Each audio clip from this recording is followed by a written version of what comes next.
Hello Fly Nation and welcome to the Freestyle Your Life podcast, the one and only podcast inspiring you to live your authentic greatness while teaching you that less is more.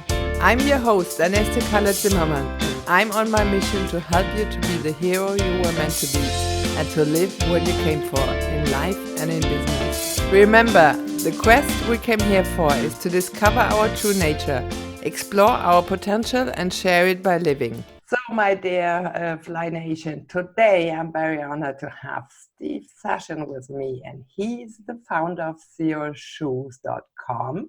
He founded this with his wife, Lena, and we will learn all about the shoes, originally the barefoot shoe, right?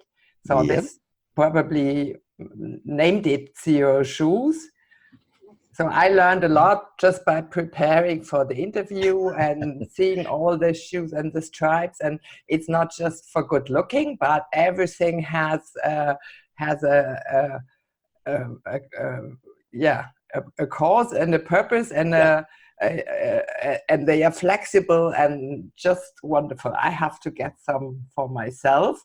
So we will learn about that. But you have been the fastest sprinter in your age class there. One of. There's a handful of guys who are former professional athletes who are faster than me, and sadly, some people who've been able to do more training in the last couple of years than I have because I've been so busy. But I'm one of the fastest guys over 55 in the country. Oh my Jesus! Congrats on that. Amazing. But you did marathon or sprints? No. I'm 100 meters. I don't even take turns around the track. A marathon, okay. It's 26 miles. I don't like to drive 26 miles. Okay.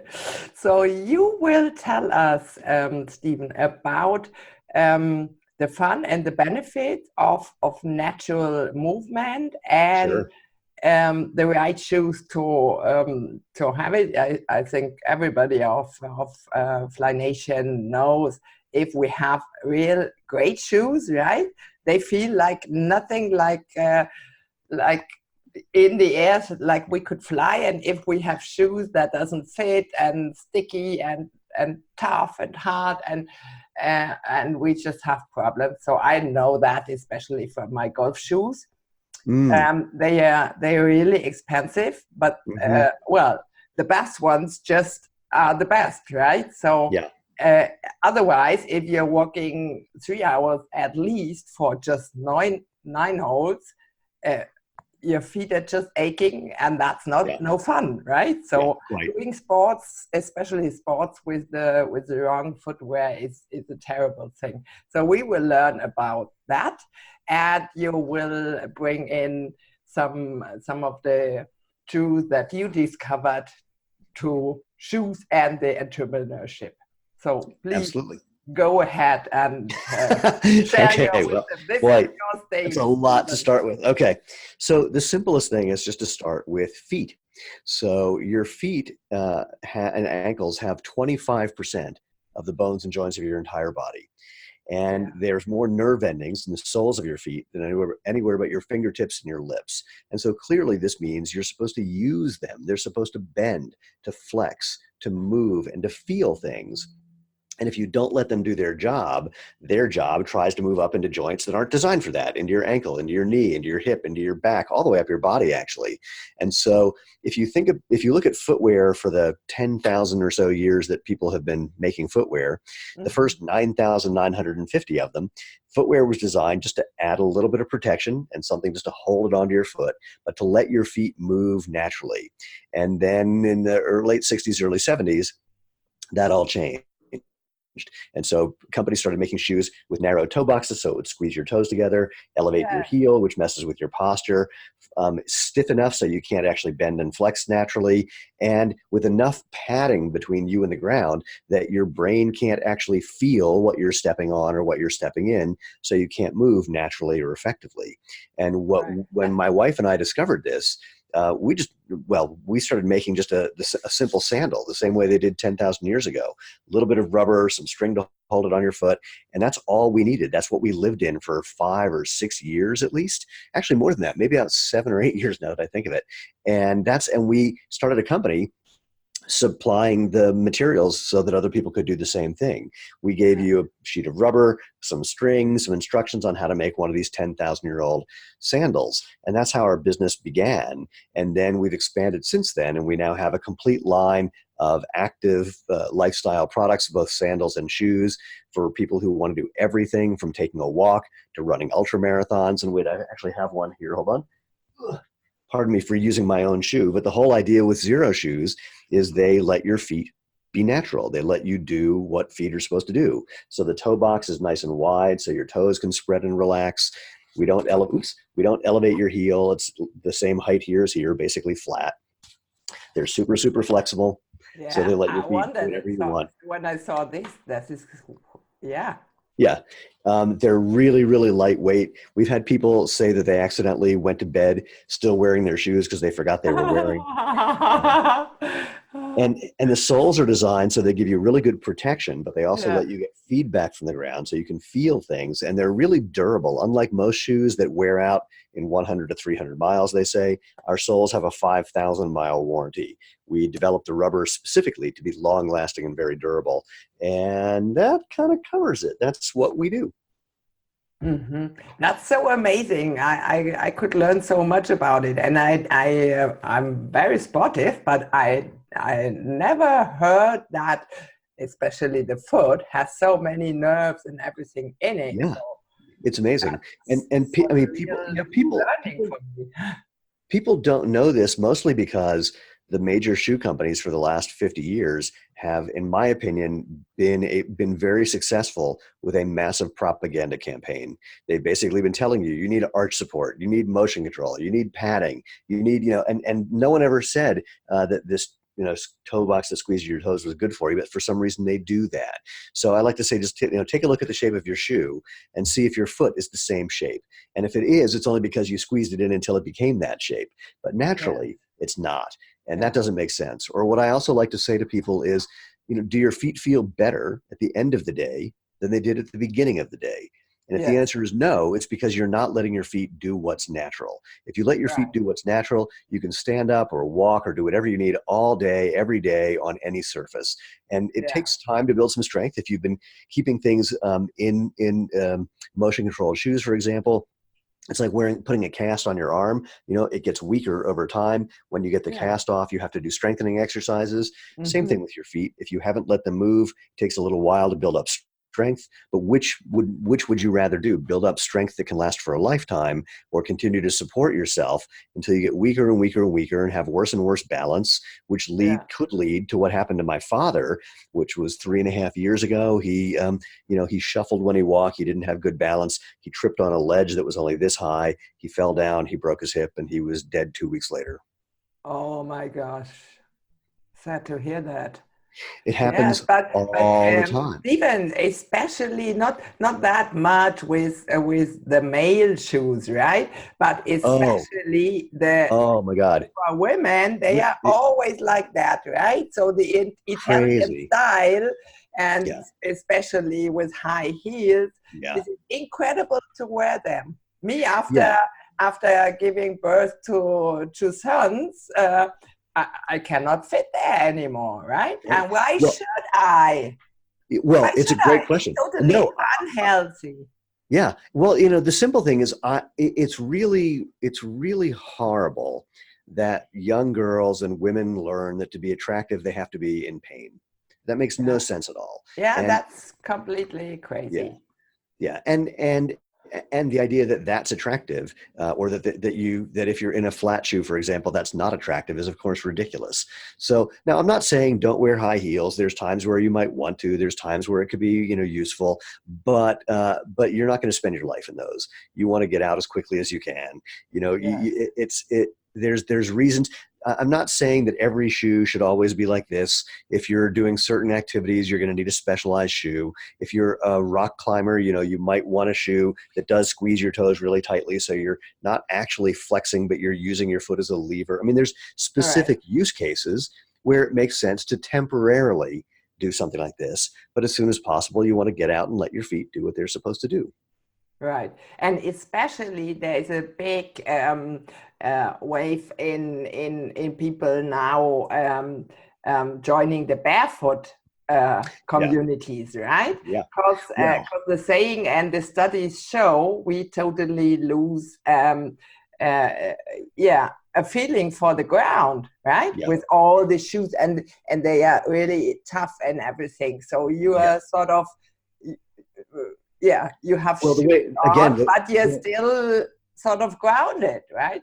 yeah, the way this began for us was based on barefoot. It's just I wanted something where I could get that the same feeling and benefits as much as possible, but still Yes, get into a restaurant or still get into certain stores yes. and have a little protection from the ground. There's things you don't necessarily want to step on or step in, so Hmm. you need to need to be smart about this. But I even though my wife and I own a shoe company here, wait, hold on, this is what I'm wearing right now.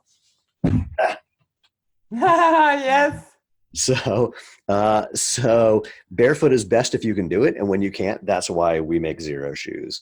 Yeah. And the whole idea, what happened with the whole barefoot idea, this is about 9 years ago, 9 to 10 years ago, is when this started getting popular, and the major shoe companies were just terrified. They got terrified that people were going to just stop wearing their shoes, and so Yeah. they came out and did two things. First, they said that, oh, if you try to walk or run barefoot, you're going to get hurt, or you're going to catch a disease, or your mortgage rate will go up and your kids won't get into college. They made up all these ridiculous things. The second thing they did was they made shoes that they said were giving you the benefits of being barefoot, but they weren't. They were just basically slightly thinner, slightly lighter versions of the same thing they'd already been making. So they really Mhm. confused the entire market by claiming that the shoes they made were just like barefoot when they were nothing like that. Yeah, that wasn't the case, right? That was just Not at not the all. truth. Yeah. Not at all. I mean, I Yeah. met people who called themselves barefoot runners who had never had their bare feet on the ground, and they were only wearing a shoe that was as close to barefoot as a pair of stilts. So again, the major shoe companies are really, really good at marketing, and that actually was a deliberate move on their part to make people not think that they could go barefoot or do something as simple as this. Yeah. And you are really listed and distributed now with 38 shops of REI and so many companies, right? Getting there, yeah. We started the business in late 2009, and again, for the first 3.5, 4 years, all we sold was that sandal kit, and Hmm. then we started making ready-to-wear sandals, then shoes, and so REI just started carrying one of our products in 36 stores around America. We're in about 150 other stores all around the world. We sell mostly online on our website at xeroshoes.com. Yeah. But we've been expanding quickly into Europe and into Asia and Southeast Asia, and so the next year or two is going to be very interesting, we think. Wow, that's great. I have to watch out if I can get some of I want the Yeah, yeah, barefoot sandals and the one you just had there, the women, the blue one. yep. Um, um, I will watch out if I can get them here. If not, I have to order them online. Yeah, we have things are expanding quickly, but the business of making things never goes as fast as you would like. So Yeah. it takes time to make things. It takes time to get things into stores. Stores usually buy 6 to 9 months in advance. So Hmm. we're talking to stores now who are Hmm. planning for a year from now, spring of 2020 Yes, already. yes, that's what I thought. So I'm always traveling, and I come back to the States soon. Ah, But perfect. right now I'm located here in where I'm born. So I'm native German. I'm Yeah. by Frankfurt in Germany now, as we are having the interview. But I will check it out definitely. I need both of these shoes. In fact, our European sales manager is flying. He's in the air right now. He'll be landing this afternoon, and we'll be talking to him. There's a number of German companies or German stores we've been speaking with. Germany, Czech. I'll tell you something interesting. In Europe, the whole idea of natural movement and barefoot is so different than it is in America. So in America, we're still arguing with people about this. They still say, but don't you need support? It's like, no, your foot can support itself. Don't you need motion control? No, if you don't have the support, your foot can actually support and you don't need the motion control. When we go to Europe, Completely different. There, everyone's really into it. They really like it. They're very excited about it. They Yeah, understand. it's a big movement here. It's huge. Well, in the Czech Republic, there are about 10 million people, and I think as of today, there's 37 stores dedicated exclusively to minimalist footwear. That's incredible. Uh-huh. In America, there's maybe 2 of those stores. It's completely Uh-huh. crazy. Okay.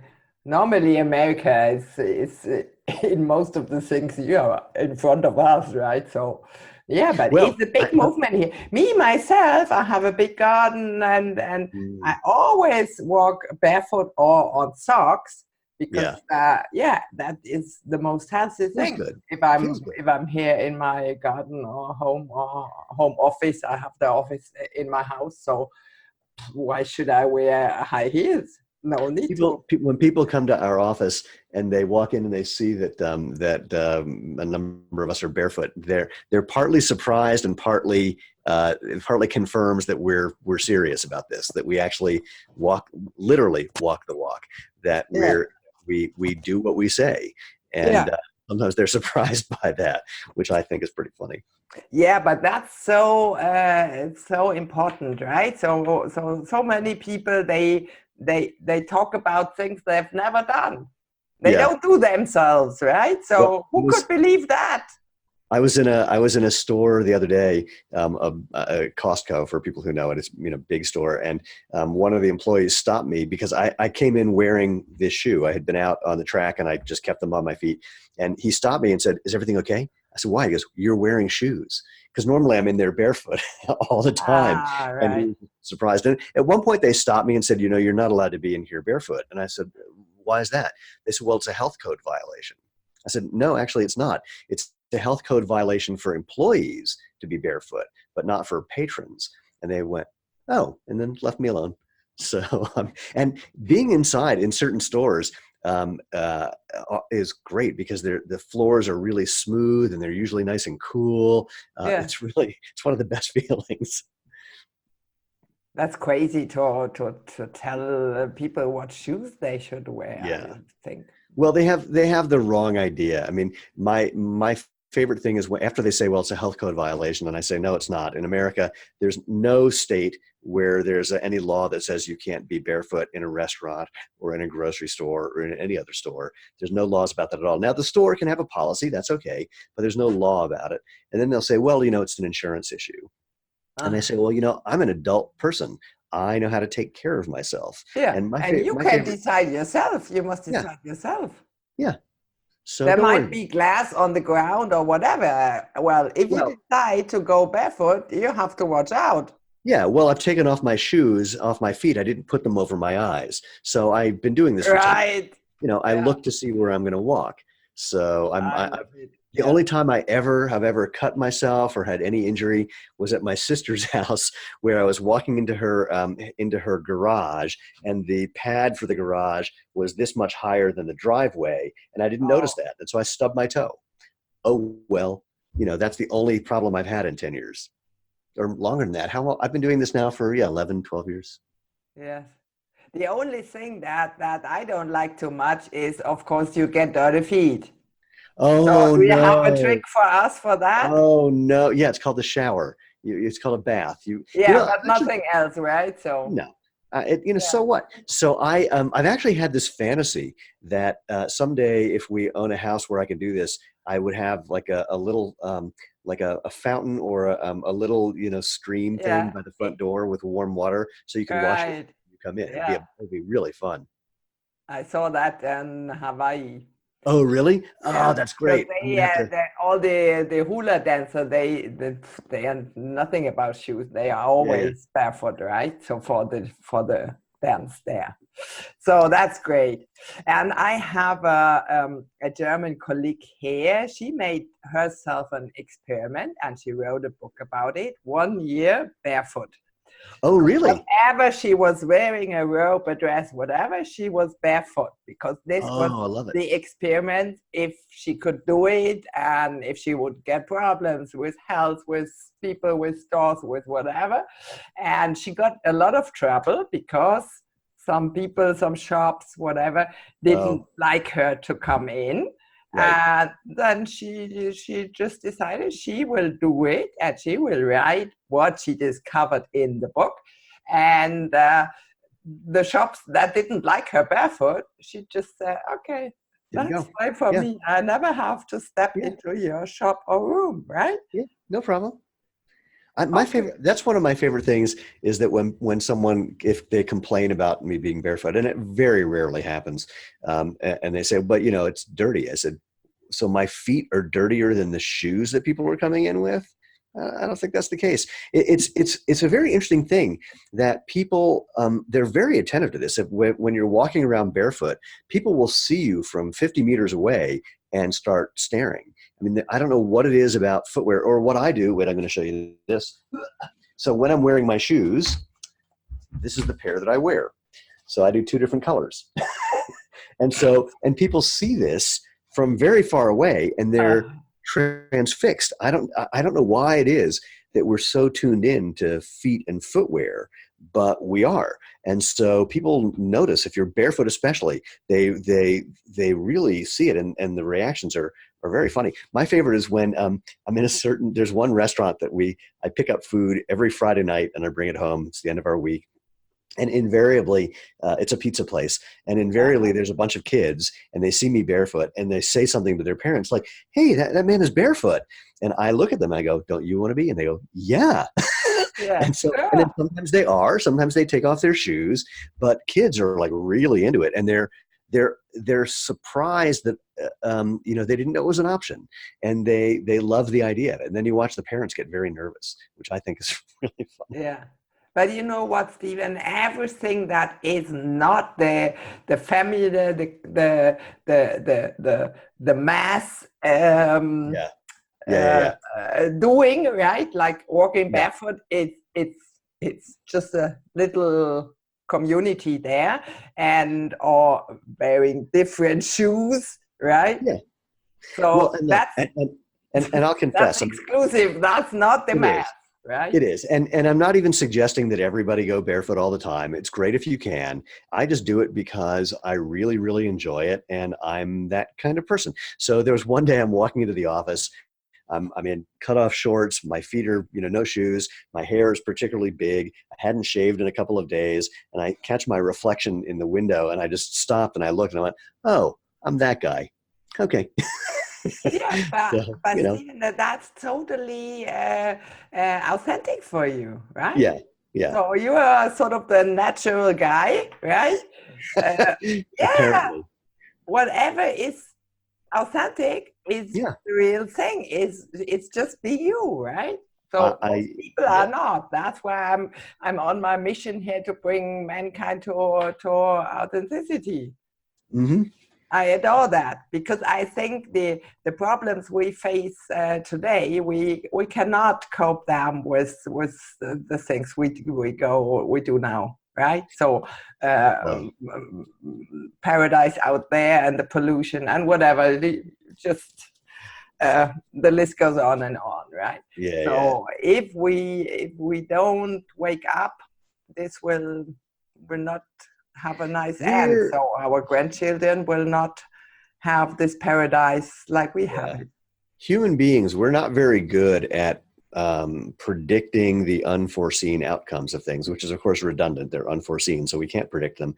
But we're really not good at imagining the things that could go wrong. We often think that if we can think of an idea, it's got to be a good one. And with technology right now, I've made most of my living thanks to the magic of technology like this. But I'm not someone who thinks that all technological advances are good.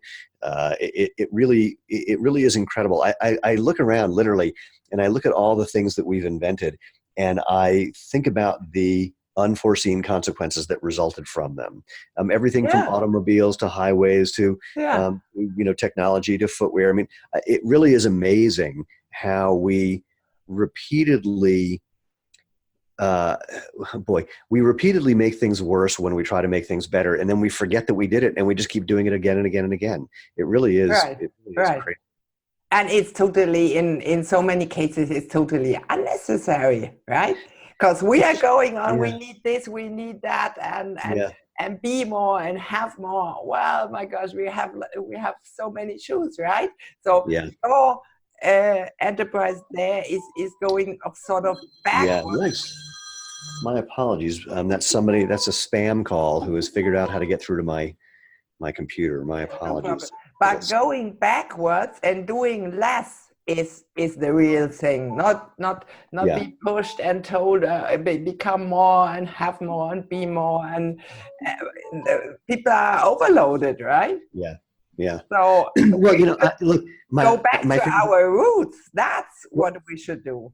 Well, one of my Sorry. favorite things to say is remember when we had telephones before answering machines and somebody would call you, and if you were there, you answered, and if not, they would call you back and things got done. Things Yeah. got accomplished. So, you didn't have to have a phone like what just rang and interrupted us. You didn't have to have a phone with you all the time. You didn't have to have voicemail, so you checked it incessantly. You didn't have to respond to every text immediately. If you remember the early days, even with email, somebody would send you an email, and if you replied within a day, they were amazed. It's like, I can't believe you responded so fast. Now, if you don't respond in 5 seconds, they call you. Or they don't call you, they text you. So it's incredible to watch how these things have evolved. And it certainly, I don't know that it's made us necessarily happier. Again, it's not like it's one or the other. There's arguments for how it's better. There's arguments for how it's worse. But suffice it to say, it's not, and I'm not trying to be nostalgic or misrepresent the past. It's just that things work. And there's certainly times where you could go backwards and be really totally fine. Yeah, but Stephen, I see two bad points in that because, like with all the social media, right? So people stay just at home; they don't meet face to face. If you would be in my area here, we would go for a glass of wine or beer tonight, right? So, so it's great over the ocean. We can just use the technology here, but so many people they have all their Facebook friends. It's a fake play. Well, it's funny. The version of that I think of is I was talking to someone about this. I mentioned going to my high school reunion, and they said, "Yeah, I don't go because I just stay in touch with those people on Facebook." I said, "But it's not about just seeing the people that you want to stay in touch with. For me, it was so much fun to see all the people who I haven't even thought of in 30 years. I want to see what they've become. I want to see what they've done. Yeah. I want to see if I don't remember who they are. I want to see if they don't know who I am. And so." And probably that was totally surprising, right? How people oh my gosh. develop. Oh, it was my 30th high school reunion was so entertaining for so many reasons. There was one woman I walked up to and I said, "I haven't thought of you in 30 years. We knew each other, but we weren't really friendly. But if somebody had asked me about you, I would have described you as, about 5'9" and, red hair." She goes, "I'm 5 feet tall." I said, "Yeah, I know. Isn't that crazy that my memory of you is 5'9" and you're only 5 feet tall?" And she looked at me like I was insane. And I said, "Oh, okay. So people thought I was insane. I didn't realize that. That's good to know." And so just seeing, people who, it was just so much fun. We had a class of maybe 600 and something people. And I walked up to one person and I said, "Do you have any memory of who I am?" And he said, "No." I said, "I don't know you either. How did that happen? Isn't that incredible? Who are you?" And we had this whole new relationship because it was someone who I never crossed paths with. And I thought that was fascinating. Other people, they just stayed in their own little thing, which is okay. But I really enjoyed it. I got a kick out of it. Great. Yeah, I love that too. So I think just it's okay. I'm using Facebook for my business right here with my fan page. And as soon as I'm done and I found my tribe there, I'm done with it, right? So I go for a glass of wine and meet one-on-one. So, but the tendency just now is really overwhelming with the social media, right? And the people don't go out anymore.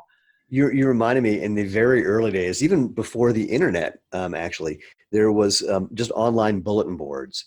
And there Yeah. was one in San Francisco called The Well. There was one in New York called Echo, and I was part of Echo.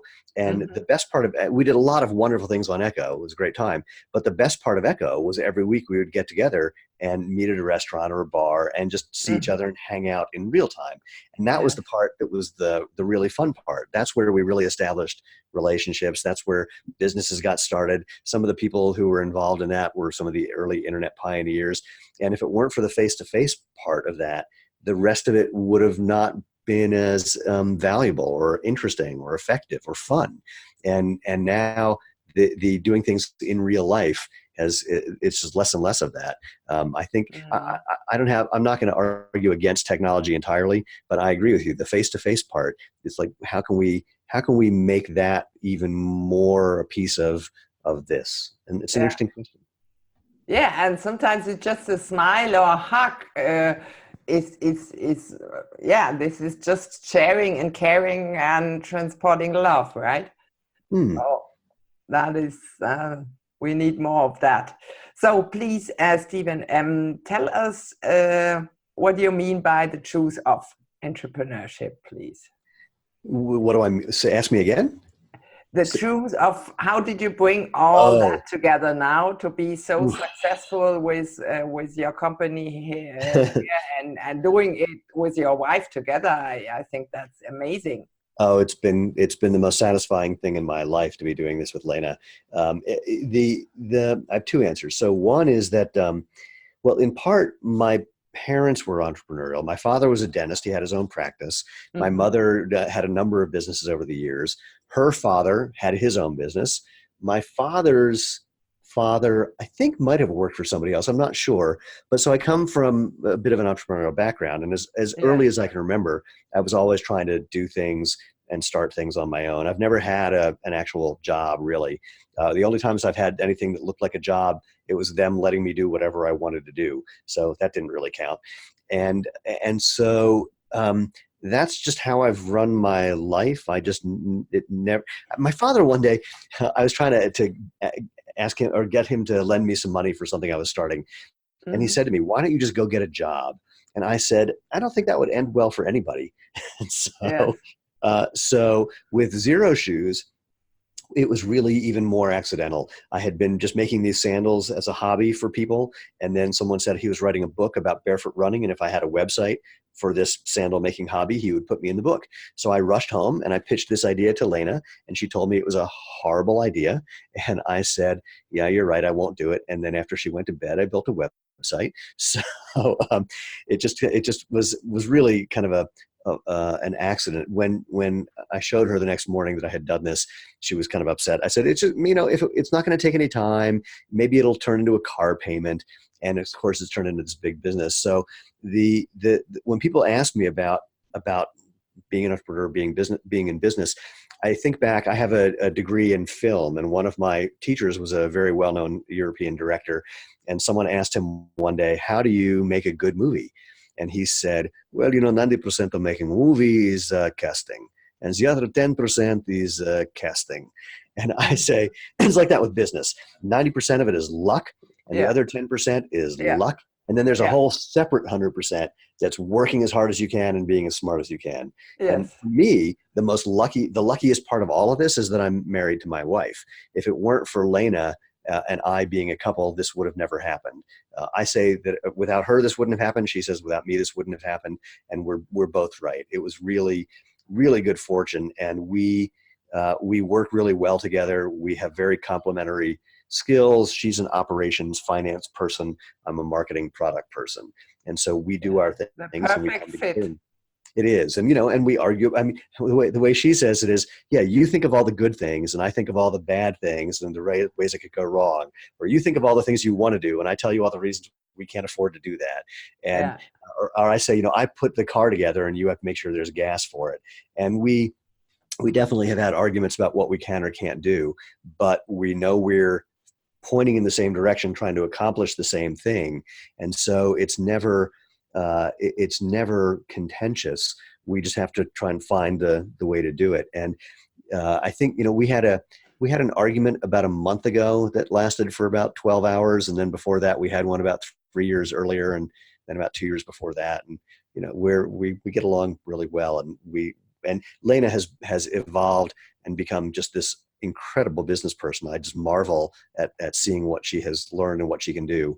And so it's been splendid.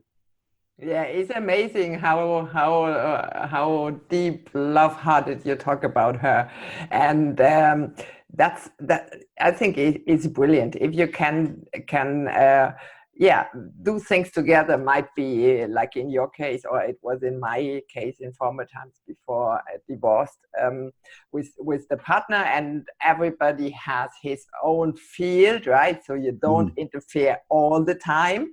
Yeah, yeah. But everybody has his resort and is specialist on that, or you do sports together or whatever, right? Because if we don't do that, we don't really meet each other, right? So it's funny. Before we started this company, Lane and I, in a way, we have very different lives. I'm more extroverted. She's more introverted. On the weekend, she just wants to stay home and regain her energy.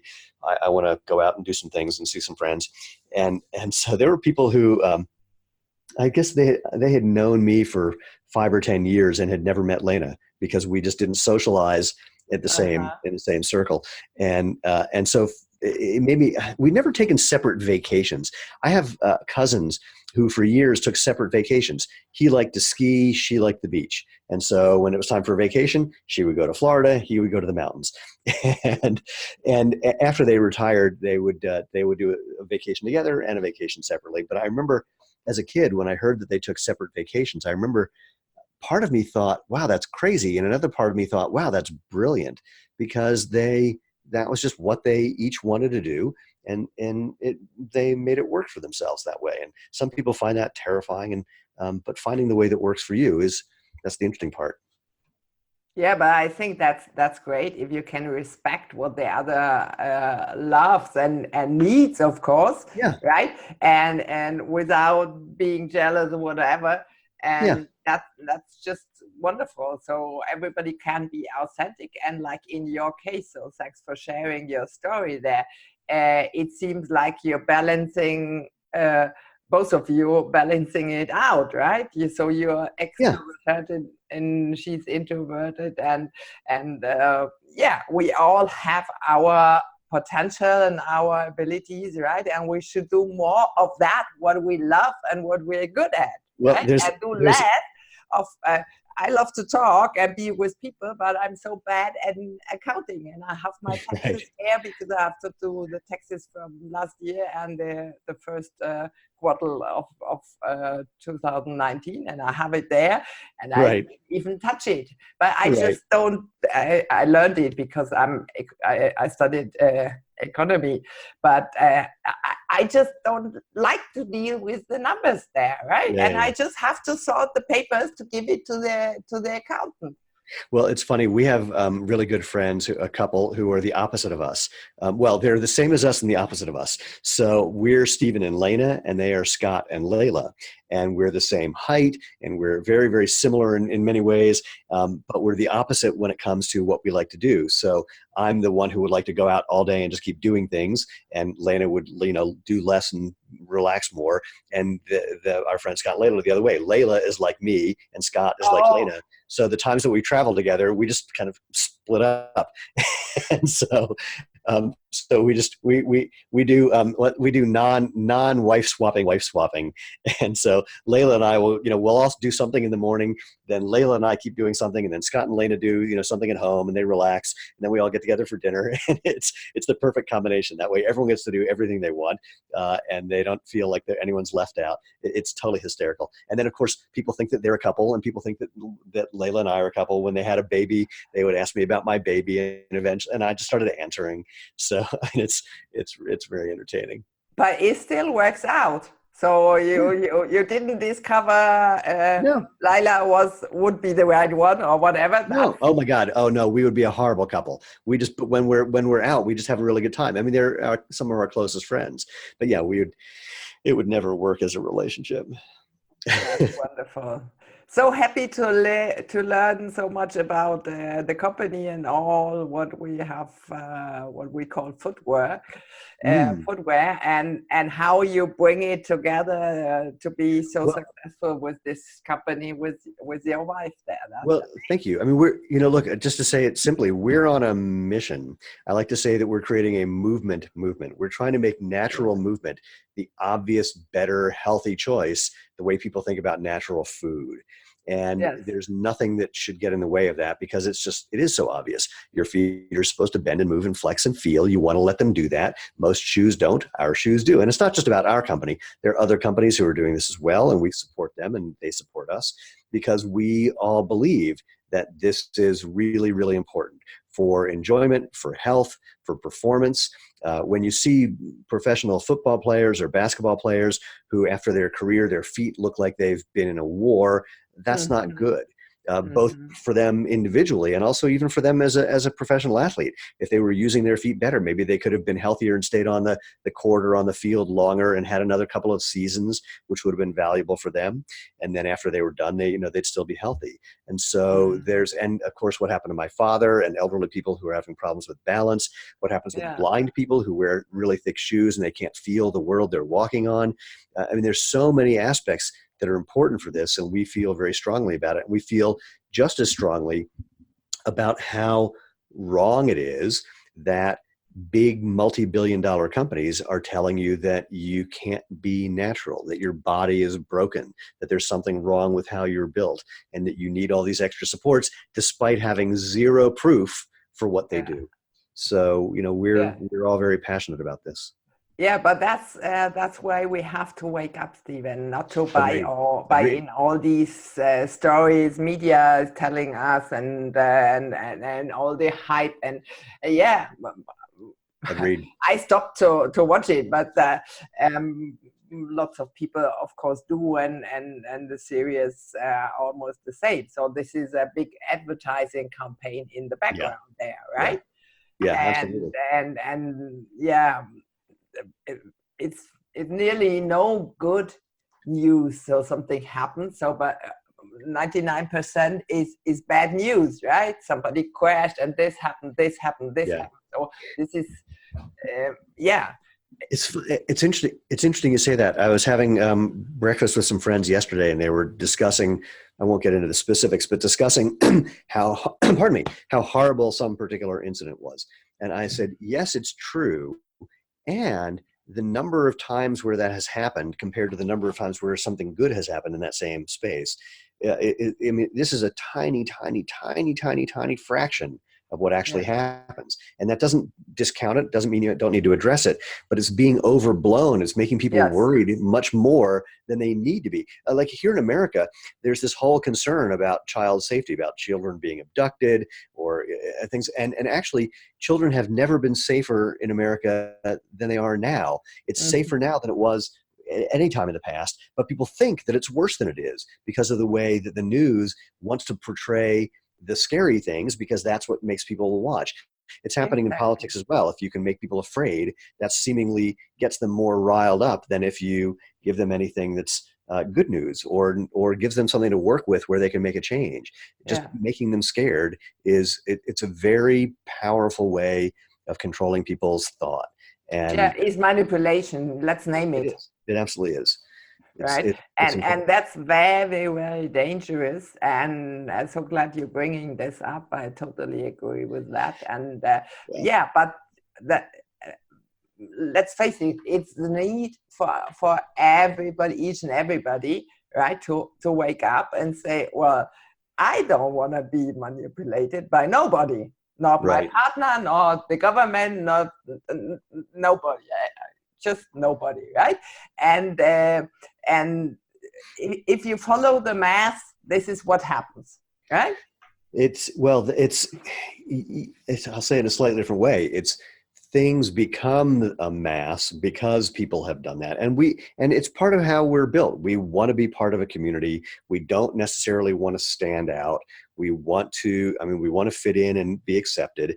And there's just ways that other people have been able to take advantage of that to their own purposes, which are not necessarily in the best interest of the group that they've put together. Sometimes it is, but sometimes not so much. It's human nature is, we're surprisingly easy to manipulate. Yeah, and it's the most interesting thing because people ask, yeah, but to transform, is it easy? No, of course it's not easy. In fact, it can be really hard, especially we're in my not case, wired. this was, right? But it's worth it because being authentic and just stating what is okay for me or not, I had to learn to say no because I was such a helping person, right? But I ended in burnout with that matter. Yeah. So that's totally crazy. And but I had to wake up and transform over and over. And people are afraid to do the work. Yeah, but there is no success without salvation, right? So we need to just get to know the other side, the opposite side. So most of the time we don't want the shadow to come in and to see it, but it's just like it is, right? And no matter what I bring up as my opinion, right, my belief, there will be somebody saying no, right? Yeah, sure. So the best thing I can do is just to show up authentic, how I am, barefoot or not. I'm barefoot here too. So, and who doesn't like it? Okay, it's my choice. And if you don't like it, and if you can't stand it, okay, bye. I think it's one of the great advantages of aging is that you get less and less. You get less and less tolerant of the amount of effort that it takes to do things to make other people happy. Yeah. And over time, it's like, whatever. And more, and perhaps, hopefully, more and more tolerant of some of the ways that you are that are not necessarily optimal. But that's, it's highly unlikely that certain things will change. And so you find ways of addressing that and being aware of that and apologizing for that when appropriate. And just it is interesting seeing how much things do change just as we get older, have a different perspective, have different needs. Yes. All of those kind of play into it. Right. Because when I saw you or listened to you with my friend Cody Dakota, that's how I found you. Yeah. And I said, this is an authentic guy. I need to interview him. I just saw that. So this would have been a great last word, but before wrapping up, because time is going on and I have another interview coming. So do you want to add something, Stephen, or did we cover everything? Did we miss something? I can't think of anything. If people if people want to find out what we're talking about, they can find me online, and we're again at xeroshoes.com, which is Xero Shoes. I will mention it below the video. Perfect. In the show notes. We will also. You were I'm so grateful for your gift for the $50 Xero Shoes certificate, and I will mention everything what you do and what we covered here to recap and in the show notes. So thank you. But despite that, no, that's all I have. Other than if you can go out and live life feet first. That's our message. Yeah. Just enjoy it and start from the ground up. Yeah, I love it. So thanks so much for being here. It was a great talk, and greetings to Lena, please. I will pass it on. And enjoy your rest of the Easter day. All right. Take care. Okay. Bye, Stephen. Thank you. Thanks for listening in. I hope you got new inspiration to seek help and surrender to love no matter what situation you're in. Hopefully you could take away that transformation is possible. By getting the right support, you can embrace life joyfully and enjoy your life on your own authentic terms. Please rate and review the Freestyle Your Life podcast on freestyle-your-life.com/podcast if you like today's talk, and make sure you qualify for the amazing I Love to Fly podcast giveaway by subscribing and referring 3 friends to the Freestyle Your Life podcast. All experts and myself are happy to assist and support you. Just reach out to us. Thanks for joining us today, and don't forget to tune in next Thursday and listen in to your next inspiration on how to freestyle your life. You will learn another priceless shortcut on how to break free and restyle your life on your own authentic terms. Becoming authentically you will ease your life and business. Remember, Fly Nation, break free and fly. Looking forward to talk to you next Thursday. Bye.